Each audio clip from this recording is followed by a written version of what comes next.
Tu vois, je vais lui enfoncer jusque-là. Ah ouais, ok, bon prix. Waouh. Mais j'aimerais pas être chameau. Je crois qu'en fait, ça se situe entre le piercing et le crochet d'attelage, quoi. Mais moi, j'ai l'impression qu'il sent déjà ce qu'il attend, quoi. C'est un jeune chameau, quoi. Il a à peine 4 ans. Et là, ce qu'il a autour du cou, c'est pas un pendentif, hein, c'est pour le protéger des loups. Allez, viens là, Pépère.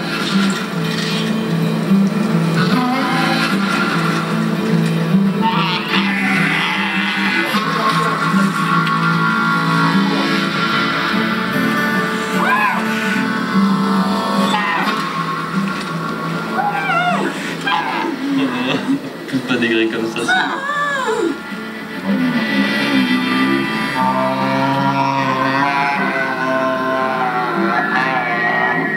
ouais, d'accord. Ah, il faut trouver le bon endroit, quoi, en fait.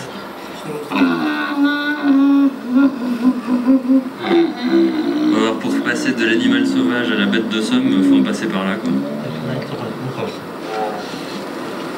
Il va pas trop comprendre ce qui lui arrive, là. Ah ouais, t'as un truc dans le nez, ouais. Il louche maintenant. En fait, il ne saigne pas, il ne souffre pas. Il y a un coup de main à trouver. Tu veux que j'essaie? Après, on pourra faire ce qu'on veut. Te faire aller à droite, à gauche, en tirant d'un côté ou de l'autre. Et il va garder ça toute la vie? Ou bien de temps en temps, tu lui changes? Tant que ça casse pas, on lui laisse. Si ça casse, on lui change.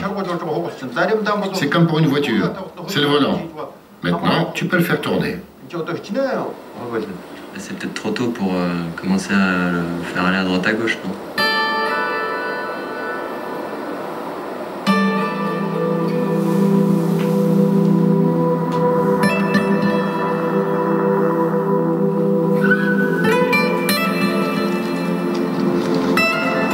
Le système de pâturage est assez bien fait, assez bien géré, parce qu'en fait, toute cette bande verte, on essaye d'éviter de faire paître les chameaux, parce que ça sert à une autre saison.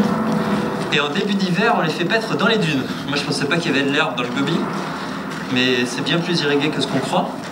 Là, on va essayer de me trouver un chameau qui est un peu plus docile que les autres, parce qu'autant je suis plus à l'aise sur un dromadaire que sur un cheval, que sur un double boss, j'ai peur que ce soit 2 fois pire.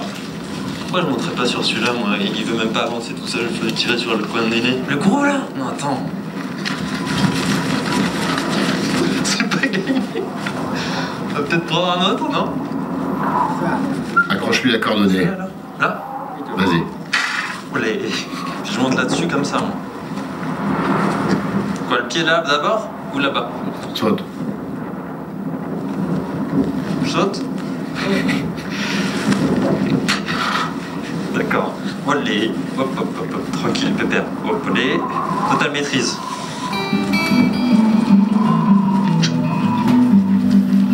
Oh, il y en a 2 derrière, là. Ils vont se faire la malle. Chut. Allez, Pépère. Chut. Ça fait du monde, hein, quand même, hein. Il y a quoi? Il y a 80 messieurs? Et toi? Oh, oh. C'est toujours le même, quoi. Oh, Pépère. Eh.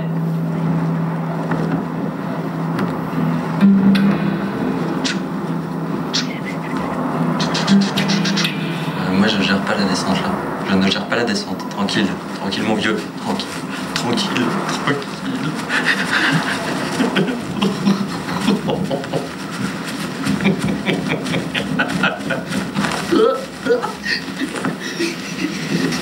Allez, personne n'a rien vu.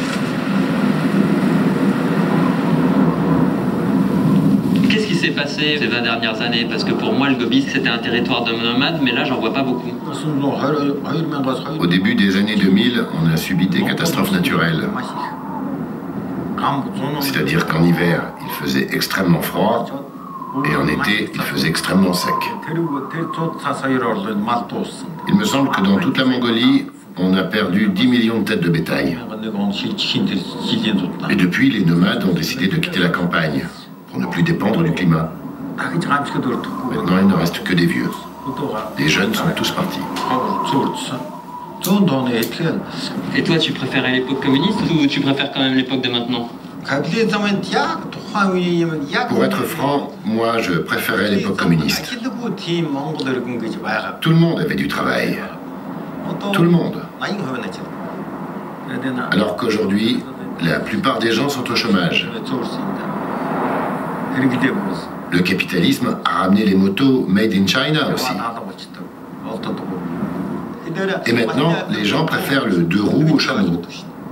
Et puis, être éleveur, être nomade, c'est travailler 24 heures sur 24, 7 jours sur 7, pour trop peu d'argent.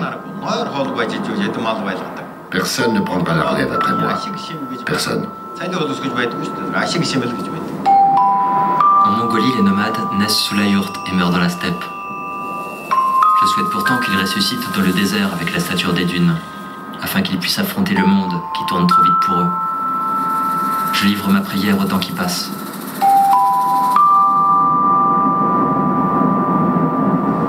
Bon bah voilà, la Mongolie c'est fini. Je laisse derrière moi le vent, le sable, en tout cas j'espère, et surtout les intestins de chèvre, parce que rendez-vous chez ma mère pour un bon gratin dauphinois. Salut!